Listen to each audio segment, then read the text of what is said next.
So here we are on the next stage of the video, and I'm having a look at my longan here. Now this is a grafted variety I originally got from Canarius. Don't know if that's pronounced Ha or Hugh or Hay. Not too sure, but you can see the spelling of it. Now the plant is really very poorly. The leaves are very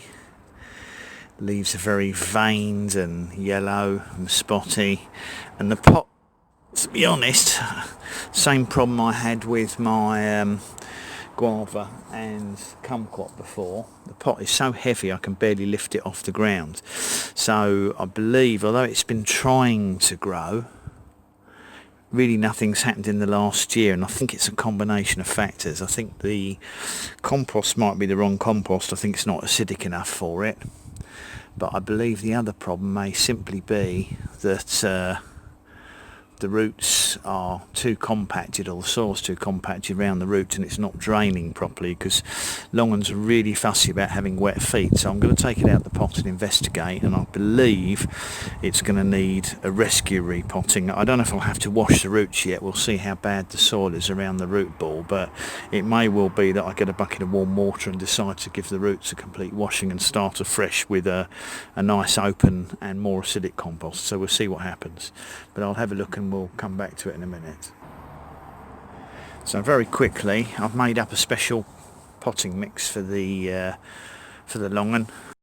This has got a large proportion of fine orchid bark in it, and I've added a load of perlite and also ericaceous soil, so this should be a lot more acidic than what's in the other pot, and it's going to be much lighter with the bark in it, which should keep it very open and very free draining. So we'll pull the pop the longan out of the pot and have a look at it. Yes, very interesting. I've taken it out of its pot, and the plant has made new root growth, but what's interesting is the original soil ball is still here in the shape of the original crummy soil that came from Canarius, which is it's almost like a volcanic stuff. I don't like it at all, and I wish I'd washed it. I didn't know at the time, but I wish I'd washed it all off. So I'm actually going to take the opportunity, and it has got some healthy roots on it, so it's not root rot, but it was very heavy, the soil. So I'm going to take the opportunity to get all of the old soil off, and then I'm going to enclose the plant after I've repotted it in one of my polythene sort of miniature bag greenhouses that I use to try and rehabilitate these plants when they're suffering shock. So I've got a bucket of warm water here, so I'm going to use that to get most of the old soil off, and we'll start afresh. I'm going to keep it in the same size pot, but I think with the fresh compost it'll completely change how the plant grows. So we'll come back to it in just a minute. So here we are with the roots completely washed. Believe it or not something you normally do on a tropical evergreen plant.